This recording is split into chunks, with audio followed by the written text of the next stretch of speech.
সবুজ ধানের ক্ষেত ও গাছে ঘেরা একটি ছোট্ট গ্রাম। একটি মিষ্টি চিরকুন যার নাম ছিল চিত্রি।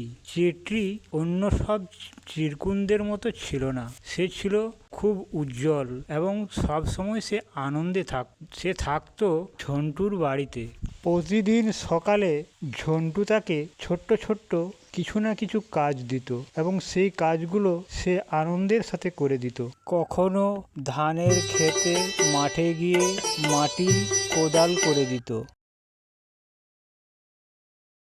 আবার কখনো বাড়ির সামনে গাছ লাগাতো। গাছ লাগান দেশ বাঁচান, একটি গাছের অনেক দাম, এই গাছ না থাকলে পরে বাঁচবে না তো প্রাণ। বন্ধুরা, একটি গাছ অবশ্যই লাগান।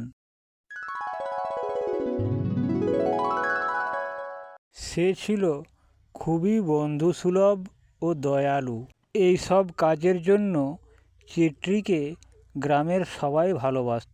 আজ গ্রামে বড় মেলা, সবাই আনন্দ করবে, কিন্তু মনে রেখো চিত্রি, যেখানেই সমস্যা দেখবে সাহায্য করবে কিন্তু। আমি সব সময় প্রস্তুত। আমি কি মেলায় যেতে পারি? অবশ্যই, তবে সাবধানে থাকবে। আসুন আসুন আসুন, গ্রামে সবচেয়ে বড় মেলা শুরু হয়ে গেছে, আপনারা সবাই আসুন। এই যে আমার দোকানে আসুন, খেলনা নিন, মিষ্টি নিন, এখানে আসুন, গরম জিলাপি পাবেন, গরম চপ সিঙ্গাড়া পাবেন।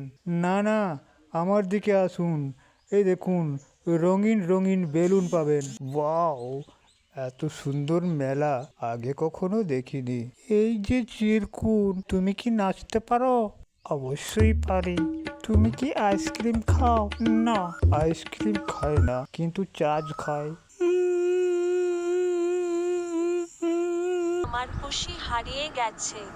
এই কান্নার শব্দ কোথা থেকে আসছে? তুমি কাঁদছো কেন?